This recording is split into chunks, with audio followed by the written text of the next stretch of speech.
Hoje essa live ela é muito especial. Primeiramente, para quem não me conhece, né? Meu nome é Rosani de Andrade Pascoal, sou advogada, advogo há 20 anos já. Eu estou como vice-presidente na Comissão de Direito Sistêmico da OAB de Santos. E a minha convidada especial é a doutora Thaís Aires, que está como presidente da nossa comissão, da nossa querida comissão. Vai falar um pouquinho para a gente aí sobre o direito sistêmico, que é um tema que eu estou apaixonada, adoro estudar, adoro falar, e que tem proporcionado aí muitas mudanças na minha vida, vem proporcionando, né? É legal falar isso, porque é um trabalho que a gente faz bem legal na comissão. Mas, Thaís, fale aí da sua trajetória, fale de você. Primeiro, obrigada pelo convite. Primeira vez que nós falamos juntas, né, amiga? É verdade. Rosani, parceira dessa jornada, essa jornada de autoconhecimento. Lá em 2017, nós participamos de um curso que foi em São Vicente, na Casa da Família, um grupo da pós-graduação, da T1, de Direito Sistêmico, da Inovari Hellinger. Surgiu um grupo dali com a doutora Vanessa Alfiero, Valéria, Marisa, Fernando Catelã, Janaína Vieira, e eles criaram Percepções, que tinha como objetivo trazer a filosofia hellingeriana, os ensinamentos do Bert Hellinger para o judiciário. E nós estávamos lá, né, Rô, juntas, e foi ali que toda essa nossa sementinha foi plantada, seguimos caminhando, até que em 2019 nós fomos conduzidas à Comissão de Direito Sistêmico aqui na OAB de Santos, e a Rosani, minha parceiraça desde então. E o nosso trabalho na comissão, mas antes de falar do trabalho da comissão, vamos falar um pouquinho sobre direito sistêmico, porque muitas pessoas, às vezes eu tenho esse hábito de falar de direito sistêmico como se todas as pessoas já soubessem do que eu estou falando, e não é bem por aí. Eu ia te falar isso, sim, ia te perguntar, para a gente começar, né, porque tem gente que de repente não conhece, para falar o que realmente é o direito sistêmico, né? Exato, porque, óbvio, hoje é algo já muito mais difundido, porém, muitas pessoas ainda não sabem do que se trata o direito sistêmico, mas para falar do direito sistêmico, é trazer uma nova percepção do direito. Imagina falar sobre direito e não falar sobre conflito, ou falar sobre conflito, mas falar sobre reconciliação, falar também de amor, falar de trazer paz para esses sistemas das pessoas envolvidas num conflito. Então, quando a gente traz essas informações junto com o termo direito sistêmico, já causa uma certa estranheza, porque a nossa formação e o que as pessoas associam ao judiciário é litigar, brigar. Então, eu preciso recorrer ao judiciário para garantir os meus direitos, para brigar pelos meus direitos. Então, eu preciso também de um bom advogado, de uma boa advogada, que sejam bons de briga. E desde que estudamos e que ouvimos falar de bons advogados, as pessoas falam, não, eu preciso de um advogado que seja muito bom na área de família, que seja porreta na área de família. Outro dia eu recebi uma cliente que falou isso, eu preciso de uma advogada que seja porreta na área de alimentos. Eu fiquei pensando, o que seria isso para ela? E aí a gente foi conversando e eu consegui entender que o que ela queria, alguém que garantisse aquele direito que na cabeça dela era o certo. E quando a gente traz o direito sistêmico, quando aplicamos os ensinamentos do Bert na área do direito, isso muda muito, porque é uma oportunidade de trazer para esse cliente um questionamento, um olhar diferente, não, talvez seja essa palavra, uma autorresponsabilização, mas assim, mais no sentido dele ser o protagonista da vida dele. Então, o que está por trás desse conflito? É isso mesmo? Será que essa exigência é algo que vai te trazer paz, que vai te trazer conforto, vai te trazer um alívio? O que nós vemos, né, Rô, é que no dia a dia essas sentenças elas não trazem essa sensação. Mesmo quando as pessoas têm o direito que elas achavam correto garantido. Sempre falta alguma coisa. Né? E aí eles voltam e buscam outras necessidades, e vão se socorrendo do judiciário sem perceber que nessa atitude eles estão deixando de olhar para o real sentido daquele pedido. O que está por trás daquele pedido? O que está por trás daquela intenção naquela ação de alimentos ou numa discussão, numa execução de alimentos, um divórcio, enfim, em várias áreas do direito. Então, isso é o presente que nós, operadores do direito, ganhamos do Bert Hellinger, que foi um alemão, ele faleceu ano passado, inclusive foi aniversário dele ontem, né, 16 de dezembro, que ele criou, ele observou essas leis do amor.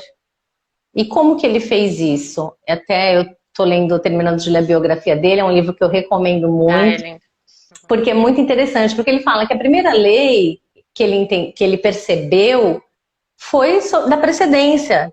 Os que vieram antes precedem os que vieram depois no nosso sistema familiar.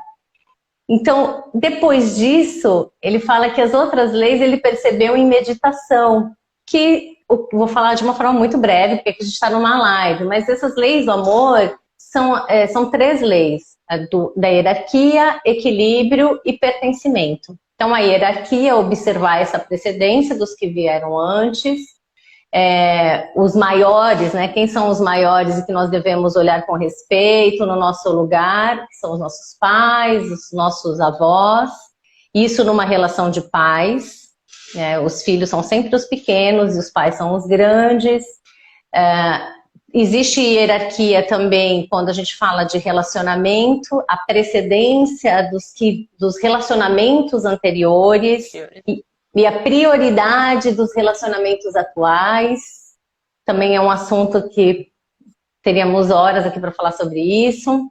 O equilíbrio nas relações, dar o que você pode, na medida do que o outro pode receber. E o quanto, quando você não observa esse equilíbrio, quais são as desordens dentro dessas relações que surgem. Então, uma desordem que eu gosto de falar muito é quando você recebe muito de um amigo e você nem tem tempo de retribuir, esse amigo está te dando mais e mais e mais e mais e você desaparece. Numa relação de casal, às vezes, a mulher viabiliza um curso para o marido. Paga toda a faculdade, arruma um outro emprego, trabalha, paga um curso extra ou vice-versa. E o que acontece? Esse que recebeu muito e não consegue estabelecer esse equilíbrio nessa relação, ele vai embora. Você fala, nossa, eu fiz tudo por esse homem e ele me largou. Ou então eu fiz tudo por essa mulher e ela me deixou. Porque existem dinâmicas que atuam de forma oculta. Né? E são esses desequilíbrios que nós não percebemos. Essas dinâmicas que o Bert observou, elas atuam num outro nível, que nós não temos consciência, né? São as repetições de padrão. E a última ordem é a do pertencimento, onde ele observa que todos dentro daquele sistema devem ser incluídos, de forma que quando você exclui uma pessoa, ou porque ela fez algo reprovável, ou porque é alguma coisa dolorosa, ou é um segredo de família, que as pessoas nem falam sobre isso. E quanto mais você exclui essas pessoas que protagonizaram essas circunstâncias, e não necessariamente você precisa conhecê-las, você simplesmente, numa constelação, você entende, sente que há algo ali que precisa ser olhado, porque na constelação é onde a sua alma olha, alguém da família, em algum momento, vai representar essa pessoa que foi excluída. Mesmo que ela já tenha morrido, que sejam os seus antepassados. Porque existe uma necessidade, é como se fosse a lei da gravidade mesmo. Você exclui e alguém vem para mostrar que essa pessoa precisa ser vista, ela precisa ser olhada, mesmo com todas as histórias, mesmo da forma como foi. É um processo de internalizar essas leis e vivenciar essas leis que não é algo da noite para o dia, não é algo que a gente desperta rapidamente. Só que com uma constelação, você tem a possibilidade, a constelação, eu estou falando aqui como também se as pessoas soubessem a constelação. Então ele observou que essas leis simplesmente trazem consequências quando elas não são respeitadas dentro do clã familiar. É como se tivesse uma desordem, que pode ser um conflito, pode ser um vício, pode ser uma doença. Então, existem situações que trazem informações de que há emaranhados, que há questões que precisam ser olhadas dentro desse clã. Então, como ele criou a constelação? Ele escolhia representantes, pessoas totalmente aleatórias, e uma pessoa trazia uma questão. Olha, eu tenho uma questão de saúde, um câncer, ou uma doença terminal, ou um problema de relacionamento, ou um problema comportamental.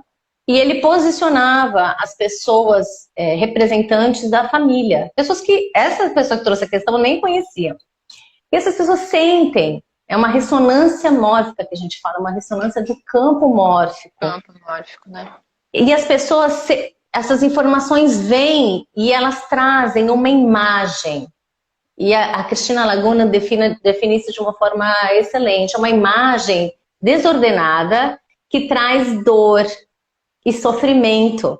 Então, quando nós olhamos para aquilo, que nós tomamos consciência, nós olhamos para uma questão, então tem um fato, e aí precisa ter um diagnóstico.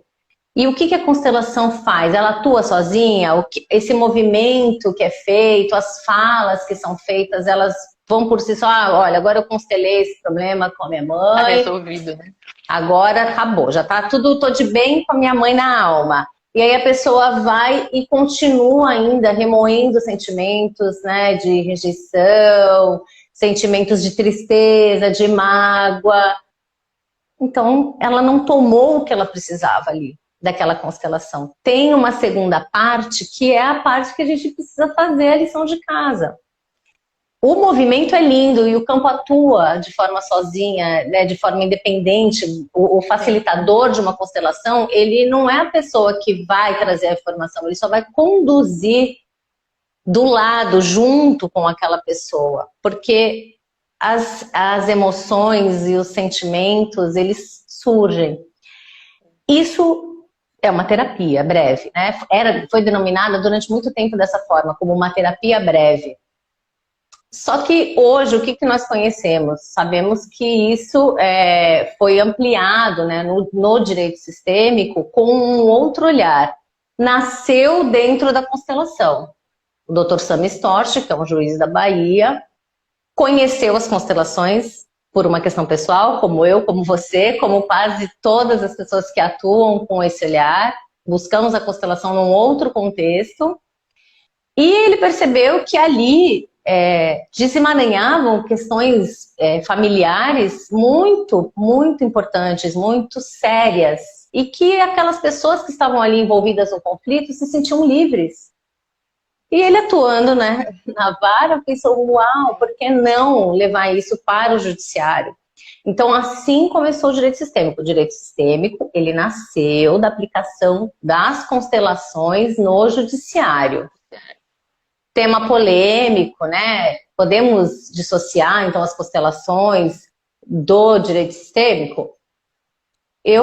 Thaís, eu vou falar aqui por mim, não entendo que podemos dissociar, porque nasceu desse lugar. Então, nós precisamos honrar de onde ele veio.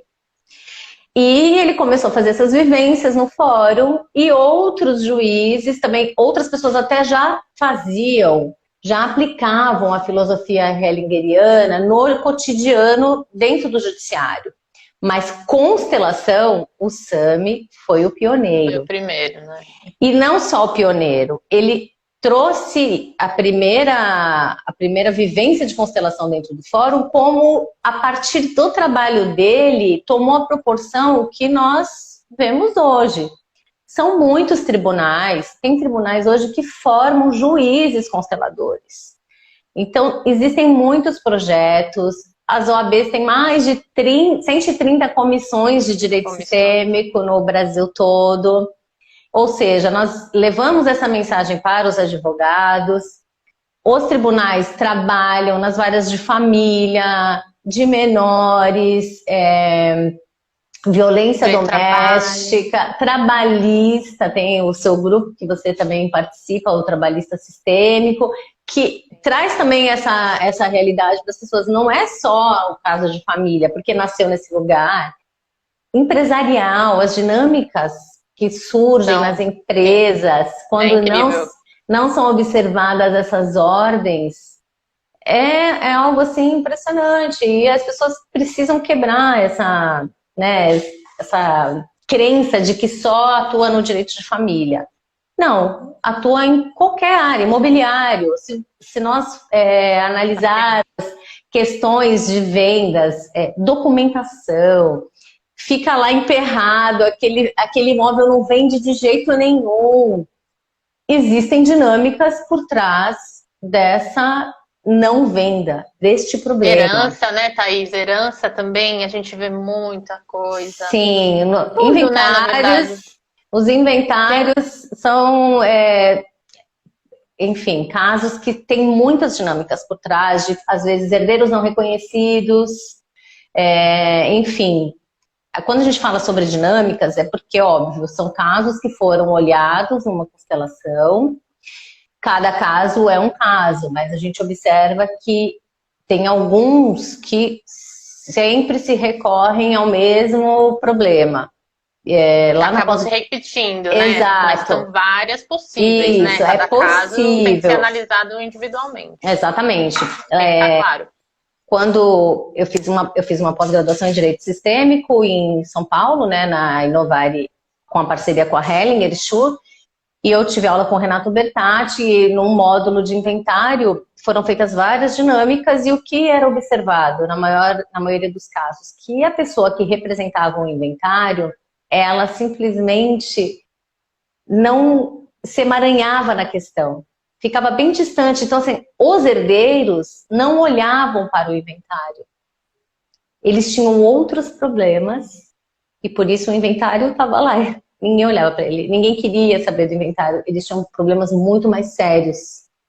Só que, óbvio, quando a gente traz essa possibilidade, não são todas as pessoas que estão disponíveis para olhar. Porque quando a gente olha para um problema no nosso clã familiar, isso traz um sentimento de tristeza, de como que eu vou agora trabalhar com essa informação. Às vezes aparece uma dinâmica que você fala, não posso acreditar, não posso acreditar nisso, ou vem a fase da negação, não, isso não tem nada a ver comigo. Só que depois você vai reparando e vai percebendo que tem tudo a ver. E não é sempre que é imediato. Mas, se você estiver disponível, você vai ter a possibilidade de fazer diferente.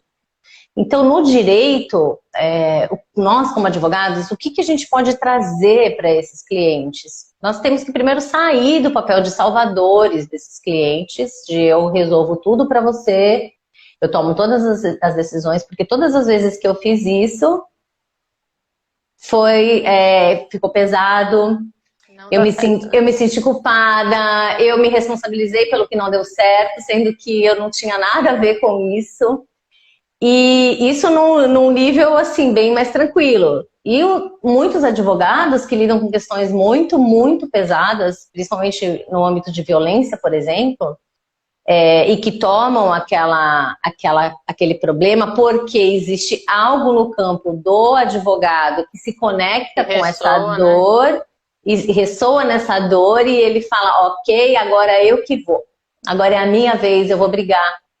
E o cliente, às vezes, nem quer fazer tudo aquilo que a gente está propondo. Então, dentro desse olhar novo para o direito, algo que é importante é trazer para o cliente as possibilidades, porém deixar que ele tome a decisão. E isso aquilo que você falou no começo, né? Desculpa até te interromper. Imagina. Aquela questão da cliente que chega, quero um advogado porreta, mas espera, ela quer que você tome todas as dores e vá lá brigar, não é isso? Exatamente. É bem, né? Não dá, exatamente. Isso não funciona. Agora, veja, a gente nunca vai deixar de ter conflito. Quando nós falamos de cultura de paz, direito sistêmico, olhar para as duas partes, olhar para as duas histórias, isso não significa que o litígio vai desaparecer ou que nós vamos correr atrás de acordo de qualquer forma. Não é isso, porque o conflito faz parte do movimento para frente. Quem está em paz, os santos não se relacionam. A Jana fala isso, eu acho ótimo, porque é isso mesmo. Os santos não se relacionam, então os problemas existem. O cliente chega para você e fala, olha, eu quero que você resolva a minha questão. Dá para falar para ele, olha, mas calma, vamos fazer uma constelação, vamos olhar para o emaranhado familiar que está te trazendo aqui. Não vai dar certo isso. Esse não é a postura do advogado sistêmico. Porém, quando a gente começa a trabalhar com isso, os clientes, e eu falo porque eu gosto de falar coisas que eu vivencio. Que acontecem. Eles chegam hoje e já conhecem o meu trabalho, sabem das constelações, e alguns pedem. Então, Thaís, eu gostaria de fazer uma constelação, porque eu estou pensando em me divorciar. Então, olhamos. E vem resultados surpreendentes a partir disso. Nos casos de divórcio, nem sempre os casais estão realmente se olhando. Quando eles pensam em se divorciar, nós já temos essa ideia de que eles estão virados de costas um para o outro, cada um olhando para o seu sistema familiar. Estão dentro do casamento, mas não estão disponíveis para o casamento. Ou priorizam os filhos e não priorizam a relação. Ou priorizam os pais e não priorizam a relação. Eu vou até fazer um parênteses rápido, que tem uma foto circulando na internet de um casal, uma foto antiga, um casal, e o marido está segurando a mão da mãe. Da mãe, vi, sim. E aí, se você vem com um olhar sistêmico e fala assim, esse é o filhinho da mamãe. O que é o filhinho da mamãe? Ele está casado com a mãe, totalmente indisponível para o casamento. Aí tem gente que fala assim, mas aí o filho que não cuida dos pais, tá certo isso? Ninguém falou que não é cuidar dos pais. Os filhos podem e devem cuidar dos pais, viabilizar o bem-estar dos pais, mas não viver a vida dos pais. Não largar tudo para viver a vida dos pais. Porque aonde ele vai estar? No lugar certo? Olhando para frente, para a vida, para o relacionamento, para os filhos? Não. Vai estar virado para trás. Então, é uma dificuldade, às vezes, para a pessoa separar as crenças, o que você aprendeu, o que vem da tua família. Não, aqui na minha família, todo mundo faz assim. E aí vem o teu marido e fala assim, não, mas aqui na minha família, todo mundo faz assim. E como é que faz? Chegam esses divórcios no escritório. E a gente percebe na fala do cliente, já tem a solução, é que ele não escuta. Ele mesmo já sabe, porque isso é algo que atua num outro nível. Não é maldade, não é incapacidade, não é isso, é porque simplesmente é uma fidelidade a esse sistema. Ele precisa pertencer. Ele sente que ele precisa ser igual a essas pessoas do clã familiar. Porque sair desse igual é algo pesado. A coragem de fazer um pouco diferente, requer um belo de um trabalho. Não é algo simples. Então, quando a gente amplia o nosso olhar num atendimento, já é possível perceber tudo isso. E às vezes, uma frase, você já traz esse teu cliente para essa consciência. Às vezes você usa uma frase, faz uma pergunta e ele... Nossa, eu não tinha percebido isso. Eu não tinha me dado conta que era isso. Às vezes precisa de uma constelação. E se ele quer, e o advogado estudou, tem qualificação, eu sou uma pessoa que defendo, sim, que se estude vários módulos, vivencie vários módulos, porque a constelação é uma cirurgia na alma. Não dá para entregar para uma pessoa que não estudou, não se qualificou, não vivenciou, porque não é pegar os livros do Bert e ler. Isso é tranquilo, todas as pessoas podem fazer. Só que conduzir uma constelação, você precisa se preparar, você precisa olhar os seus pontos cegos. os seus emaranhados. E detalhe, o tempo todo. Ah, me formei, pronto, agora eu não preciso olhar nada, fiz aí uma vivência e agora eu já tomei meu pai e minha mãe. Tá tudo certo. Não é diário, assim. Né, Thaís? É um É exercício diário, né?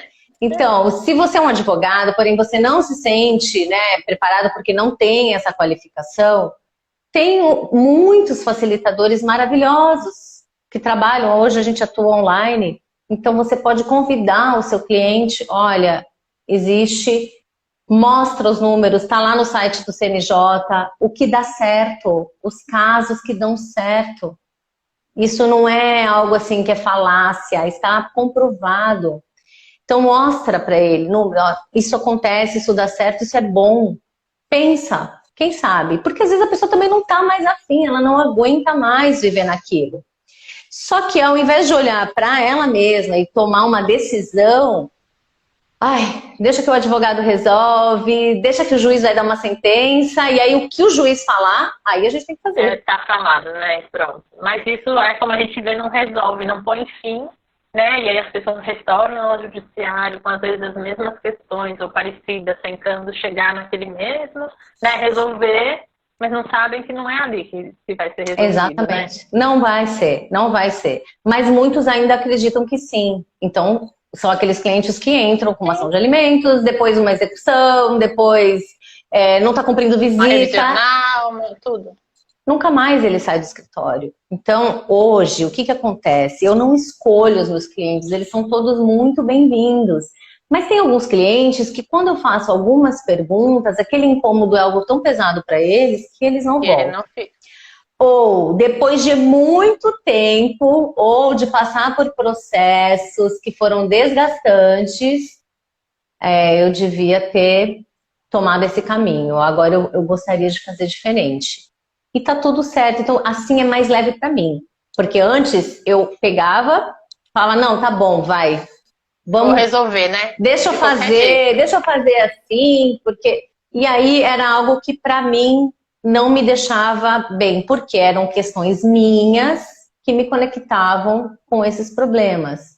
Então, o direito sistêmico, a advocacia sistêmica, e aqui falando no lugar de advogado, eu vejo como um presente da vida, porque é algo que nós nos desenvolvemos na nossa vida e que reverbera na profissão. Não tem uma intitulação assim, eu vou estudar direito sistêmico e hoje eu sou uma advogada sistêmica, sem que você tenha se tornado uma pessoa sistêmica, sem que você não tenha internalizado realmente essas leis. De olhar e falar, ok, aqui eu estou infringindo uma ordem da ajuda, eu estou indo além da onde eu tenho que ir.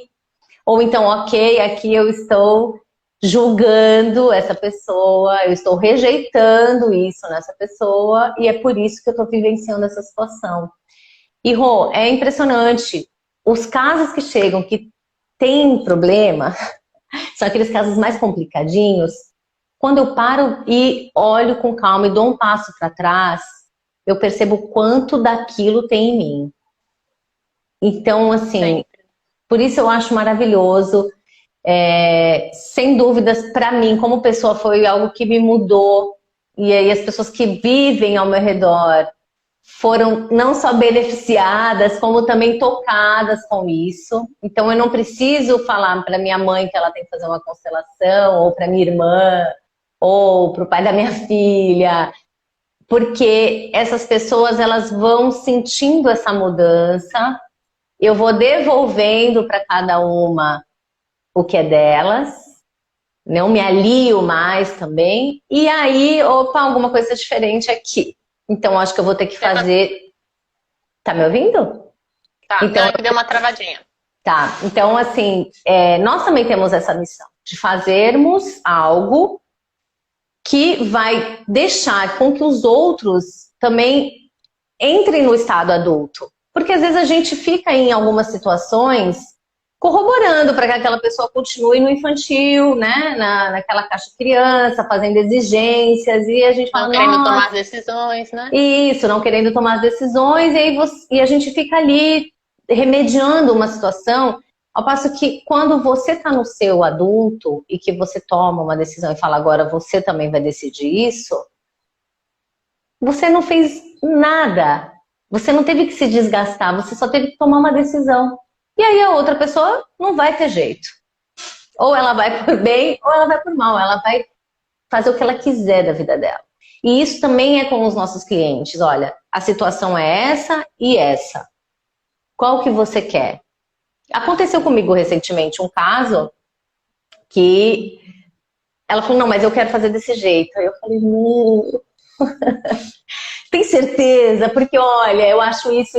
E aí eu não me dei conta que eu estava ali falando o que ela tinha que fazer. E ela tinha outra possibilidade.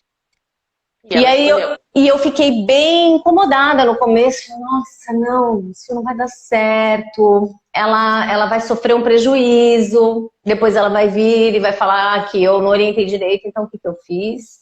Formalizei bonitinho no e-mail. Falei, ó, é isso, e a consequência é essa. E a partir de então, você decide o que você quer fazer. E ela continuou firme e tomou a decisão dela.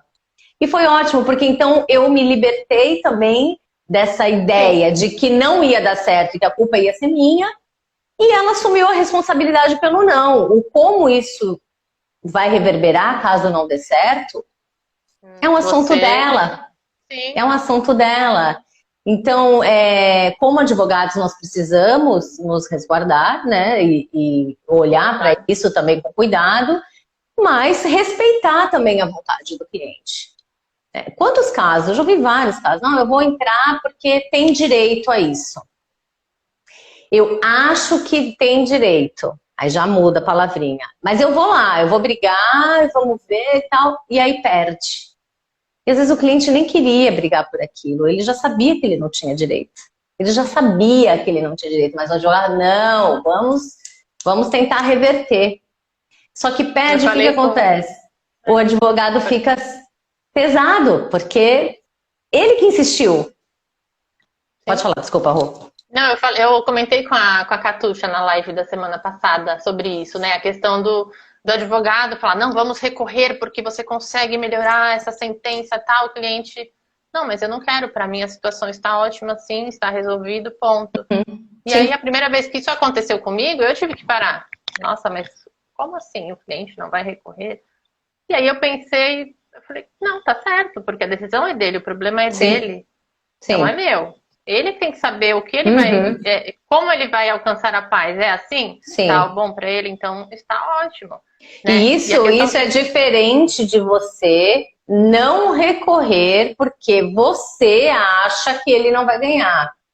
É diferente, claro. Porque se ele tem um direito de melhorar aquilo, mas ele não quer, ou ele quer, você vai atrás, beleza, ó, teu direito. Sim, claro. Só que muitos não querem, exatamente isso que você está falando. Muitos não querem, simplesmente eles não querem. E nós temos que respeitar. Para eles resolveu ali, pronto, né? Sim. Isso que você falou é muito interessante, né? Eu, por exemplo, não constelo, não tenho formação né, como consteladora. Mas a gente acaba tendo um outro lado, que era uma outra pergunta que eu ia te fazer aqui, né? Como é que a gente pode atuar com esse olhar aí ao direito sistêmico, né? Então, uma coisa interessante que você colocou dos clientes que chegam, né? Mesmo eu não fazendo a constelação, tem as pessoas, né, você, as pessoas que eu indico, os clientes que chegam, eles chegam diferente, porque a gente muda. Então, os clientes chegam com uma outra postura, não são mais aqueles clientes que querem brigar, que querem... É completamente diferente, é incrível. É impressionante, assim, você analisar, e isso que você falou também é muito verdade, né? Às vezes chegam problemas que você fala, nossa, umas questões, né? E aí você fala, caramba, isso tem a ver comigo, isso eu preciso olhar. Né? Sim, sim. Mas é isso que é o mais, acho que é o mais bonito, né? Da gente estudar essa... Sim. Os clientes são mensageiros para todos, não só para os advogados. Os defensores que atuam com casos recorrentes, os casos mais difíceis. Pode ter certeza que dentro do sistema deles existe algo ali. E também nós sabemos que sistemicamente, olhando para a nossa profissão, somos os justiceiros. Sofremos injustiças no nosso clã familiar e agora a gente vem aqui como advogados para fazer valer isso. Então também tem esse olhar para a profissão. Alguém colocou aqui que eu não estou conseguindo... Ah, foi a Rê. A resolução de um inventário do meu avô, que minha mãe não toma o que é dela. essa questão de inventário é interessantíssima, porque existem muitas dinâmicas que às vezes as pessoas, os herdeiros, realmente não são, eu vou colocar bem entre aspas, tá?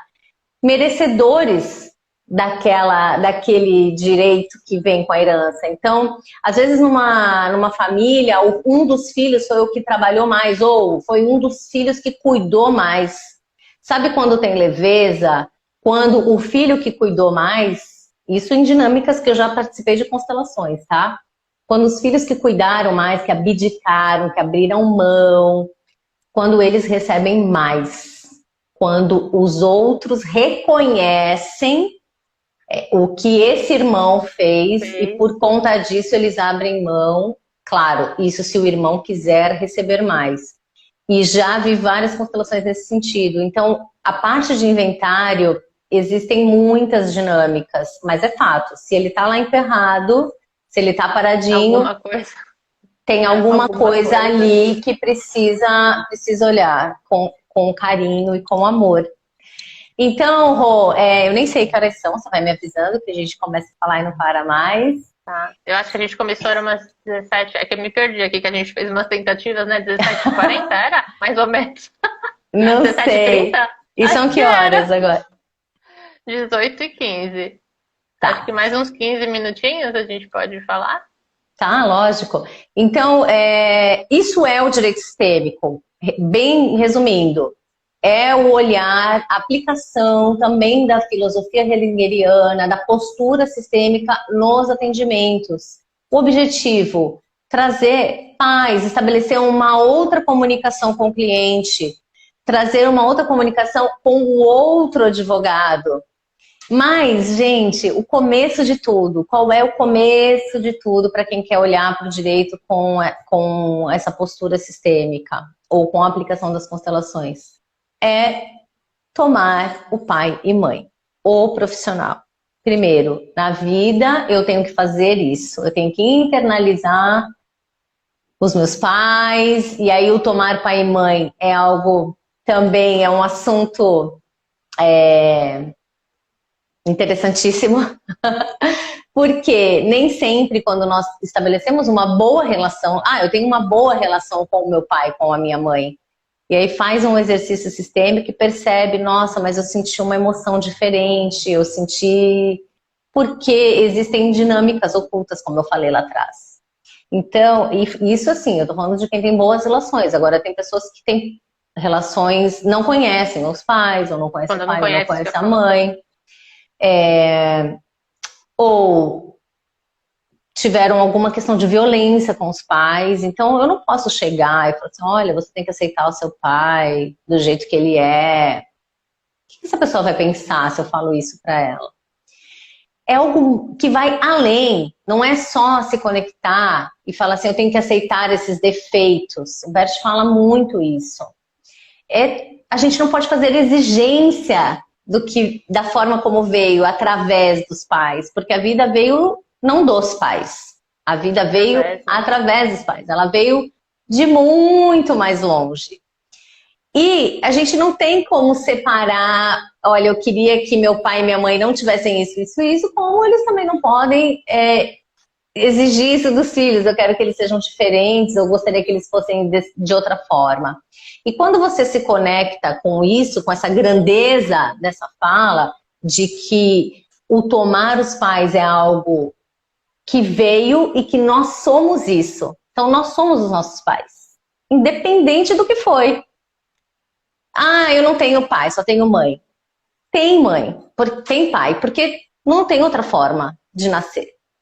E geneticamente, e as emoções são transmitidas também por gerações, como que nós podemos negar essa existência? Porque quando nós negamos isso, nós estamos negando a nossa própria essência. Né? Nós somos formados 100% do meu pai está aqui e 100% da minha mãe está aqui. Não é só 50%, é tudo. E foi desse tudo que nós viemos. Então é um trabalho que, óbvio, precisa passinhos de tartaruga. Precisa internalizar, precisa ser diário. e para sempre. Nessa biografia do Bert, ele fala que com 90, acho que foi 92 anos, E ele fez ainda ele sentiu, foi falar da mãe, sentiu uma emoção, e a Sophie fez uma constelação. Mais de 90 anos. Porque são coisas que ficam muito marcadas. E pelos nossos pais, nós fazemos tudo. E ele fala algo até mais sério, que alguns filhos preferem olhar para a morte do que reverenciar os pais. E aí vem as dinâmicas das doenças. Então, é um trabalho bem profundo e que é o começo de tudo para quem quer atuar com uma postura sistêmica na vida. Deixa eu te perguntar, falando nisso, em tomar os pais, você acha que temos a possibilidade de fazer um exercício rápido, algo para mostrarmos aí, pelo menos para a gente mostrar um pouquinho desse trabalho? Bora, vamos lá. Tem alguma pergunta? Deixa eu só dar uma olhada que eu tô aqui. Ai, meu Deus, eu tô até com medo de mexer nesse telefone. Ai, nem me fala. Instagram hoje. Tati, Geis, Alê, Shira. Ai, gente, quanta gente aqui eu não vi vocês entrando. Beijo. Maravilhoso. Ai, meu Deus. A Renata. Ai, Jesus amado, vou olhar. Vai olhar para inventar. Vamos fazer o seguinte, então aproveita agora, vocês que estão aqui conectados e quem for assistir mais tarde essa live, vamos fazer um exercício. Eu vou pedir para vocês fecharem os olhos, escolham um lugar um pouquinho mais tranquilo, quem não tiver de fone, põe o fone. Esse é um exercício que foi criado pela Solange Bertão, baseado nos ensinamentos da Brigitte Chapetier de Ribes, que é uma facilitadora maravilhosa. Adoro. Então eu vou pedir para vocês fecharem os olhos. E vocês coloquem alguma questão em mente, alguma dificuldade que vocês têm passado. Se tiverem muitas, pensa nessa que te chama primeiro a atenção. E de olhos fechados, você posiciona um representante para o seu pai. Quem conheceu o pai, imagina que você está então olhando para o seu pai, junto com o destino dele.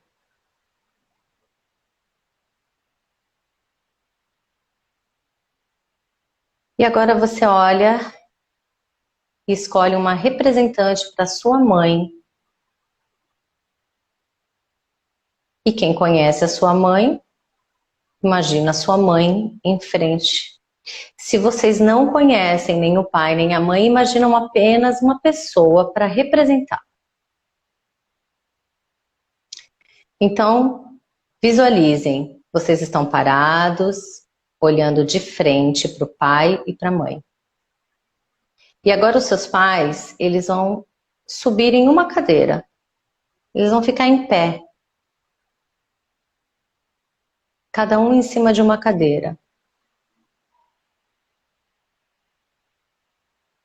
Se você é uma mulher, você agora vai olhar para o progenitor do sexo oposto. Então, se você é uma mulher, você vai olhar para o seu pai. E se você é um homem, você vai olhar para a sua mãe. E fale internamente para ele ou para ela.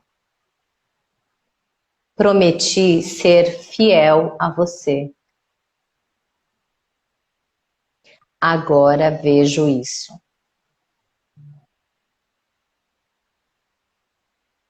E vocês percebam como que fica o corpo de vocês com essa fala. E experimentem dizer, por favor, me abençoe para que eu possa tomar a minha vida.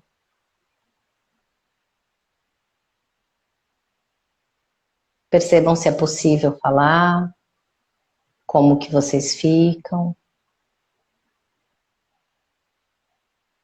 E tentem e procurem agradecer esse progenitor. Vejam se é possível fazer uma reverência, abaixando bem a cabeça, encostando o queixo no peito.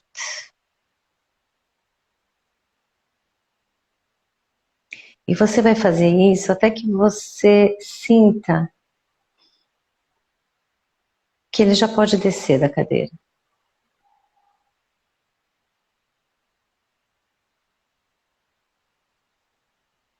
Respire nessa energia de conexão. Veja se ele desceu ou ela, ou não.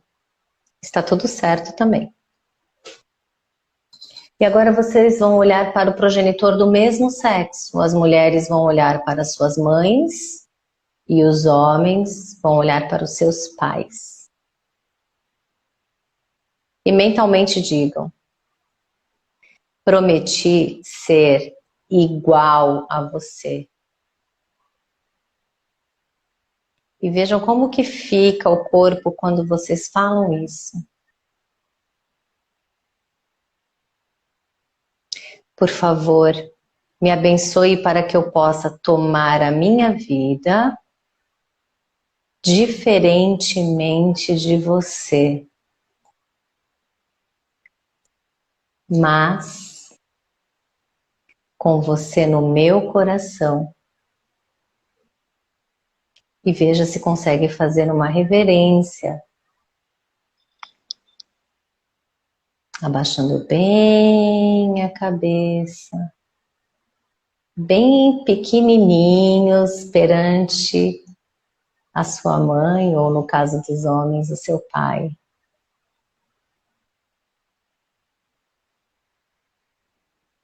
Até que esse progenitor desça da cadeira, se for possível. Quando vocês sentirem que esse movimento ficou completo, vocês agora virem-se de costas para os seus pais.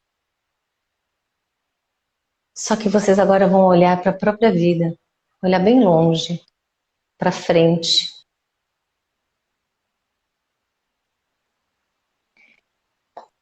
E percebam se ainda tem alguma curiosidade de olhar para trás. Para qual dos dois vocês têm vontade de olhar mais? Qual dos dois vocês são mais fiéis? Qual dos dois vocês não conseguem soltar? E percebam todo esse movimento. Como é olhar para frente, com seus pais atrás de você? É leve? É pesado? Se aproprie dessas informações, elas são valiosas.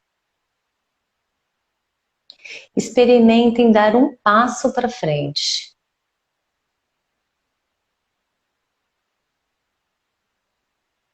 E depois mais um.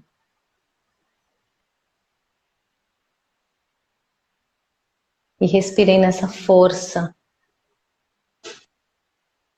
com seus ancestrais atrás de vocês.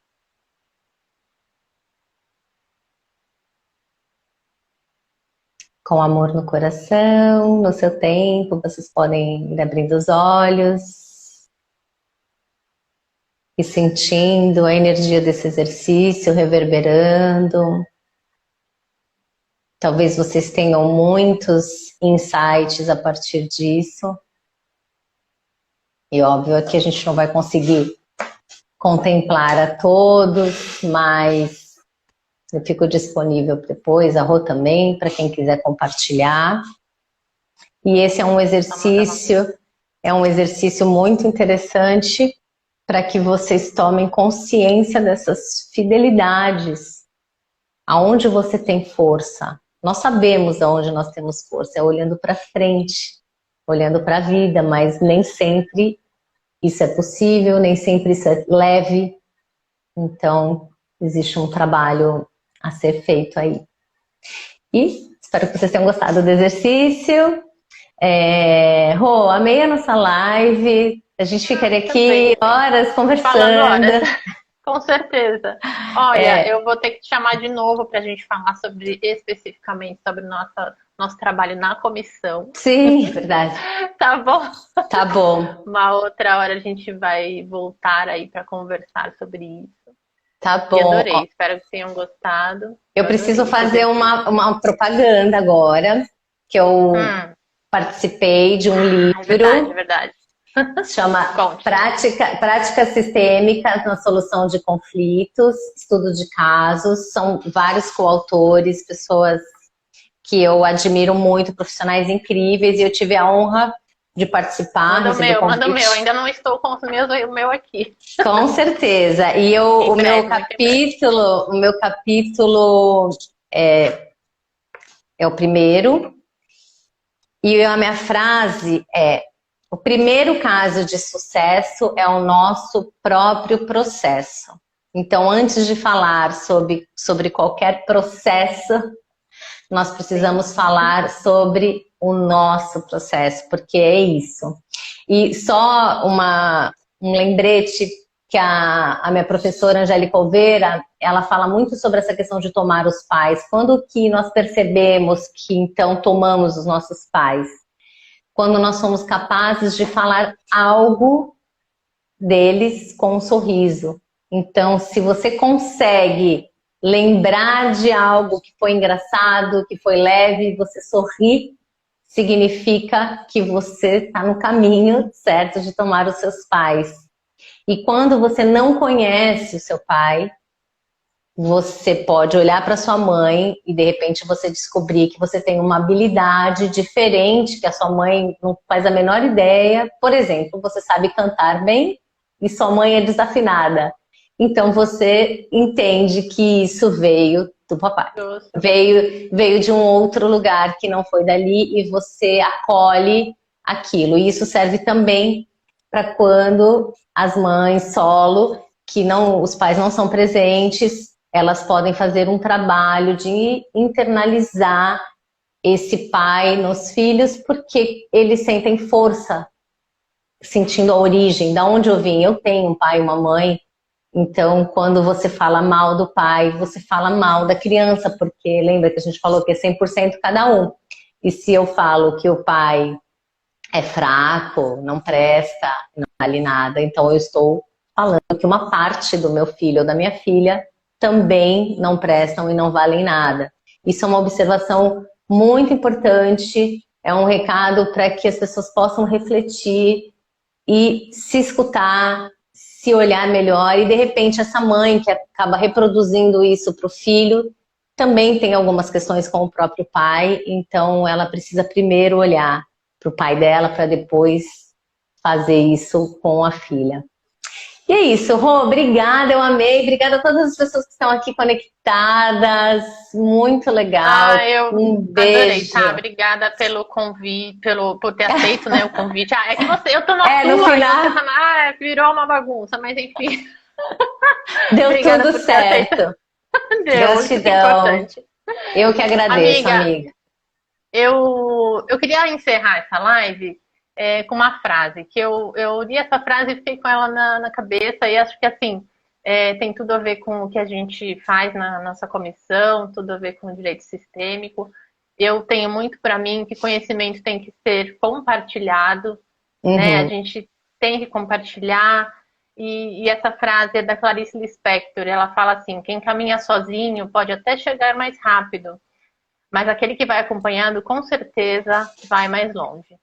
Com certeza, concordo plenamente, eu amo as minhas parcerias, você é uma amiga, parceira de todas as horas, eu acho que isso é também algo que nos trouxe para esse lugar, e estamos lá na comissão, e os membros que estão aqui presentes também, os membros não são membros, são amigos, são pessoas que estão trabalhando o tempo todo também. A gente, nas reuniões, bem rapidamente, a gente também faz exercícios, a gente escuta muito o que eles têm para trazer, casos que são mais complexos, enfim.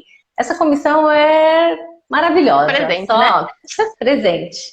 E é isso, gente. Thaís, tira os comentários pra gente tirar um print aí, pra gente guardar essa agora você me fez uma pergunta da FUVEST. Eu fui tentar tirar e aí eu lembrei que não tô no meu perfil. Pronto. Você vai tirar? Você tira. Eu tenho tira. De tirar. Peraí. Eu tenho medo de tirar e dar problema, mas vamos lá. Gente, se encerrar, estamos aqui. Foi super certo. Depois gente, tá bom. Um beijo grande para vocês e até a próxima. Obrigada, Rô, pelo convite. Pessoal. Obrigada, tá? Beijão. Beijo. Tchau, tchau. Agora vamos ver como é que encerra, né, gente?